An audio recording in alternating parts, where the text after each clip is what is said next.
የመካከለኛው ምስራቅ የእብድ ድግስ መስሏል። ቀጠናው ድብልቅልቅ ወጥቷል። የሮኬት ማዕበል የሚሳኤል ዶፍ እየዘነበ ነው። 6 ሀገራት በሚሳኤል ተደብድበዋል። የኢራን አብዮታዊ ዘቦች ሳይጠብቁት ማለዳ ላይ ከእስራኤል በኩል የተከፈተባቸው መብረቃዊ ጥቃት አራስ ነብር አድርጓቸዋል። በድንገት የተጠቃችው የኢራን የበቀል በትሯን 6 አገራት ጀርባ ላይ ያሳርፋለች።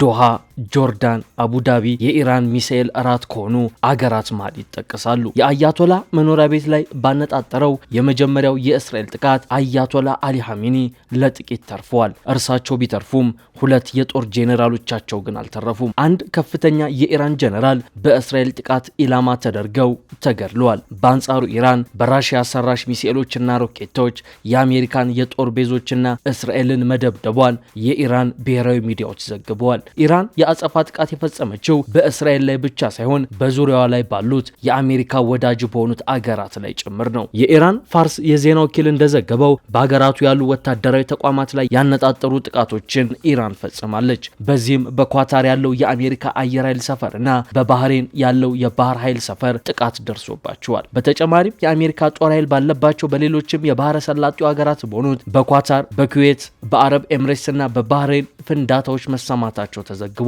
የኢራንን የአጸፋ ጥቃት ተከትሎም ሳውዲ አረቢያ አውጋዥ ሆና ተከስታለች።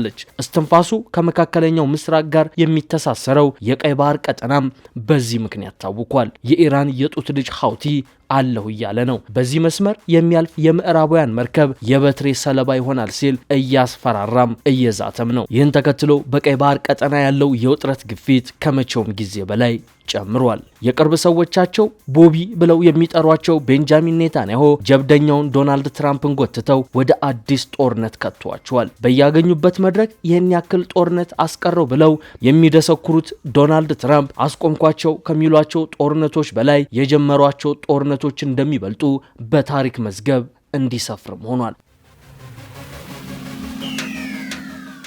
ባለፈው ሐምሌ ወር ለ12 ቀናት ኢራን ላይ ጥቃት ከከፈቱ በኋላ አፈግፍገዋል። አሁን ግን አያቶላን ሳናስወግድ በኢራንም አዲስ መንግስት ሳናነብር የሚቆም ኦፕሬሽን የለም ብለዋል። በእርግጥም አይኖች ሁሉ መካከለኛው ምስራቅ ላይ ያነጣጥረዋል። መገናኛ ብዙሃን የካሜራ ሌንሶቻቸውንና አንቴናቸውን እዚያው ቀጠና ላይ ተክሏል። እዚህ ጋር ነው ትልቁ ችግር የሚነሳው። ዓለም ትኩረቱን ሁሉ ሚድል ኢስት ላይ ቢያደርግም በዚህ መሃል በሌላው የዓለም ክፍል ግን ትልልቅ ፖለቲካዊ ክስተቶች እየተከሰቱ ነው። ነገር ግን የዓለም ቀልብና ልብ ሁሉ መካከለኛው ምስራቅ ላይ በማረፉ ትኩረትን አላገኙም። ዶናልድ ትራምፕ አመሻሹን የሰጡት መግለጫ ደግሞ የኢራን እስራኤል አሜሪካ ጦርነት ለአጭር ቀናት የሚቆይ ሳይሆን ምናልባትም ተራዛሚ ጦርነት ሊሆን እንደሚችል ፍንጭ የሰጠ ነው። ዶናልድ ትራምፕ በመግለጫቸውም የሚከፈለውን መስዋዕት ሁሉ ከፍለን ኢራንን እናጠፋታለን፣ አዲስ መንግስት በፋርስ ውስጥ እናነብራለን ብለዋል። የጀግኖች አሜሪካውያን ህይወት ሊጠፋ ይችላል። እንዲሁም በጦርነት ጊዜ ብዙ ጊዜ እንደሚከሰተው ሁሉ ጉዳቶችም ሊያጋጥሙ ይችላሉ። ነገር ግን ይህንን እያደረግን ያለነው ለአሁን ሳይሆን ለወደፊቱ ነው። ይህ ደግሞ ታላቅ ተልእኮ ነው። አሜሪካውያንና ልጆቻችን ኒውክሌር በታጠቀች ኢራን ስጋት ውስጥ እንዳይወድቁ ለማድረግ እያንዳንዱ የጦር ኃይል አባላት ህይወታቸውን በራስ ወዳድነት ሳይሆን መስዋዕት እያደረጉ በመሆኑ እንጸልይላቸዋለን። እግዚአብሔር ጀግኖቻችንን ሁሉ ከጉዳት እንዲጠብቅልን እንነምናለን፣ እናምናለን። በእግዚአብሔር እርዳታም የጦር ኃይላችን አባላት የሆኑት ወንዶችና ሴቶች ድል እንደሚቀዳጁ አምናለሁ። እኛ በዓለም ላይ ካሉ ሁሉ ታላቅ ነን በማለት ዶናልድ ትራምፕ ጀብደኛ መግለጫ ሰጥቷል። ከአሜሪካ ጋር በተደረጉት ድርድሮች ላይ ሁሉ ዋነኛ ተሳታፊ የሆኑት የኢራን የውጭ ጉዳይ ሚኒስቴር አባስ አራክቺ በበኩላቸው በሀገራቸው ላይ ለተፈጸመው ጥቃት በሚሰጠው አጸፋ ኢራን ወራሪዎችን ትምህርት ትሰጣለች ሲሉ ዝተዋል። ሚኒስቴሩ አሜሪካና እስራኤል በጋራ የፈጸሙት ጥቃትን ምክንያት የለሽ ህገወጥና ተቀባይነት የሌለው ሲሉ ገልጸውታል። አራክቺ በኤክስ ገጻቸው ላይ ባሰፈሩ ጽሑፋቸው የትራምፕ ቅድሚያ ለአሜሪካ የሚለው መፈክራቸው ቅድሚያ ለእስራኤል ወደሚል ተቀይሯል በማለት የአሜሪካን ፕሬዝዳንት ተችተዋል። የውጭ ጉዳይ ሚኒስቴሩ ለተፈጸመባቸው ጥቃት ሀያል ያሉት የኢራን ጦር ኃይል ለዚህ ቀን ተዘጋጅቷል፣ ለወራሪዎች የሚገባቸውን ትምህርትም ይሰጣቸዋል ሲሉ አስጠንቅቀዋል። ትራምፕም ሆነ ቤንጃሚን ኔታንያሁ እንደሚሉት የዚህ ጥቃት ዓላማ የአያቶላ አሊ ሐሜኒን መንግስት መገርሰስ ነው። ይህ ሊሳካ ይችላል ወይ የሚለውን ጥያቄ ወደ ጎን ተወት አድርገን ምናልባትም የምዕራባውያን ተንታኞች እንደሚሉት በዚህ ጦርነት ኢራን ብትሸነፍ ምን ሊከሰት ይችላል የሚለውን ሴናሪዮ እንመልከት። በርካታ ተንታኞች ይህ የእስራኤልና የአሜሪካ ጥምር ዘመቻ በኢራን ላይ 7 ጉልህ ለውጦችን ሊያስከትል ይችላል በማለት ይዘረዝራሉ። የመጀመሪያው የሚያነሱትም የዲሞክራሲያዊ ስርዓት ሽግግር የሚል ነው። የአሜሪካ የአየርና የባህር ኃይሎች የተወሰኑና የተለዩ ኢላማዎች ላይ ብቻ ጥቃት ከፈጸሙ ልክ እንዳሁኑ ማለት ነው ኢራን ወደ ዲሞክራሲያዊ ስርዓት ልትሸጋገር ትችል ይሆናል ብለው ያነሳሉ። ይህ ሊሆን የሚችለው ግን ጥቃቱ የተወሰኑ የኢራን እስላማዊ አብዮታዊ ዘቦች ወታደሮችና በአብዮታዊ ዘቡ ስር በሚንቀሳቀሱ የባሲጅ ታጣቂዎች ወታደራዊ ይዞታዎች ላይ እንዲሁም በባሊስቲክ ሚሳኤሎች መተኮሻና ማከማቻ ቦታዎች እንዲሁም የኢራን የኒውክሌር ማዕከላት ላይ ብቻ የሚፈጸም ከሆነ ነው። በዚህ ምክንያት ቀድሞውኑ የተዳከመው አገዛዝ ወድቆ ኢራን ወደ ሌላው ዓለም መቀላቀል ወደምትችልበት ትክክለኛ የዲሞክራሲ ስርዓት ልትሸጋገር ትችላለች ይላሉ። ይህ ብሩህ የሆነው መላምት ነው። ምክንያቱም የምዕራቡ ጦር በኢራቅና በሊቢያ ጣልቃ መግባቱ የዲሞክራሲያዊ ስርዓት ሽግግርን አላመጣም። ምንም እንኳን ጣልቃ ገብነቱ በሁለቱም አገራት የነበረውን አምባገነን ስርዓት ማስወገድ ቢችልም ለዓመታት አለመረጋጋትንና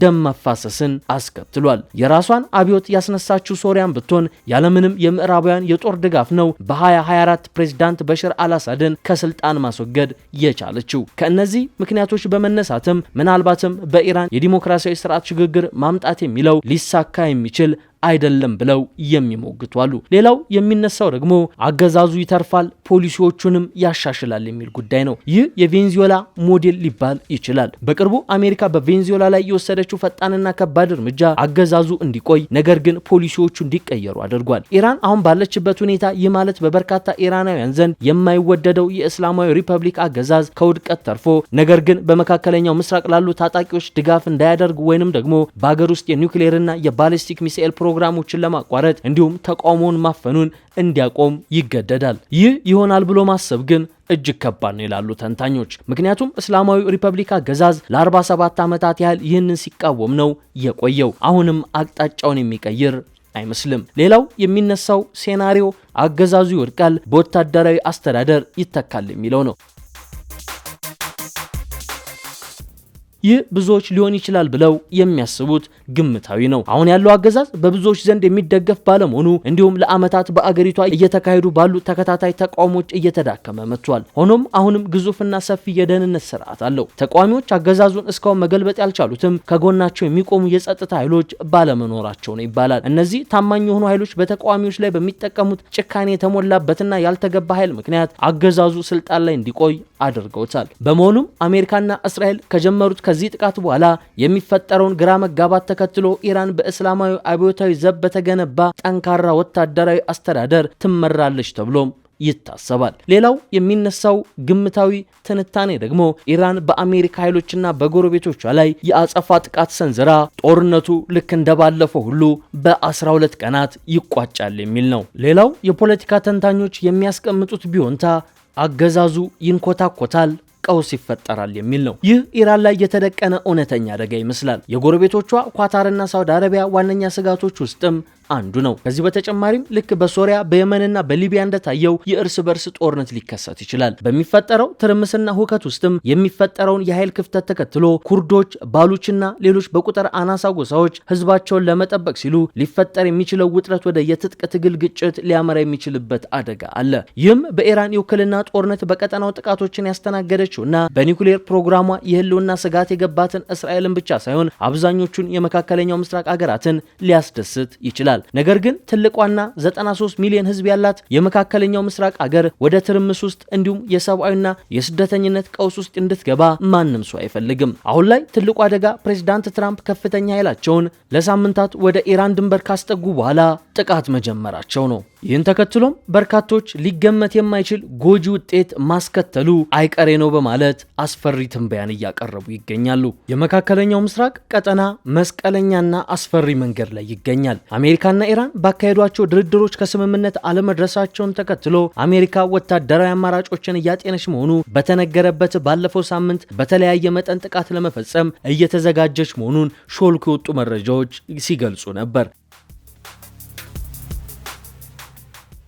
የአየር ጥቃት በኢራን ላይ የሚፈጸም ከሆነ የአገሪቱ ከፍተኛ አመራሮች በተናጠልና ቁልፍ ወታደራዊ ተቋማትን ኢላማ በማድረግ የመንግስት ለውጥን ለማካሄድ እቅድ መውጣቱን የአሜሪካ ባለስልጣናትን ጠቅሶም ሮይተርስ ዘግቦ ነበር። አክሲዮስ የተባለው የአሜሪካ የዜና ድረገጽ እንደዘገበውም ፕሬዝዳንት ዶናልድ ትራምፕ ከመከላከያ ሚኒስቴር ፔንታጎን አማካሪዎች የተለያዩ አማራጮች ቀርበውላቸዋል ይላል። ከእነዚህ መካከል የኢራን ጠቅላይ መሪንና በዙሪያቸው ያሉ ቁልፍ ሰዎችን ኢላማ ማድረግ የሚለው አንዱ እንደሆነ አመልክቷል። አንድ አማካሪ ለድረገጹ እንደተናገሩት አንደኛው አማራጭ አያቶላውንና ወንድ ልጃቸውን እንዲሁም በዙሪያቸው ያሉ አመራሮችን ማስወገድ ነው ብለዋል። የሐሜኒ ልጅ ሙጅታባ ኢላማ የሆነው የመሪነቱን ቦታ ሊረከብ የሚችል ቀጥተኛ ወራሽ ይሆናል ተብሎ ስለሚታሰብ ነው። ሌላ ምንጭ በተመሳሳይ ለአክሲዮን እንዳረጋገጡት ይህ አያቶላ አሊ ሐሜኒንና ልጆቻቸውን ኢላማ የማድረግ ሀሳብ ከበርካታ ሳምንታት በፊት አንስቶ የቀረበ ነው። አንድ የፕሬዝዳንት ትራምፕ ከፍተኛ አማካሪም ፕሬዝዳንት ትራምፕ ያሉትን አማራጮች ክፍት አድርገዋቸዋል፣ በየትኛውም ሰዓት ጥቃት እንዲፈጸም ውሳኔ ሊያሳልፉ ይችላሉ በማለት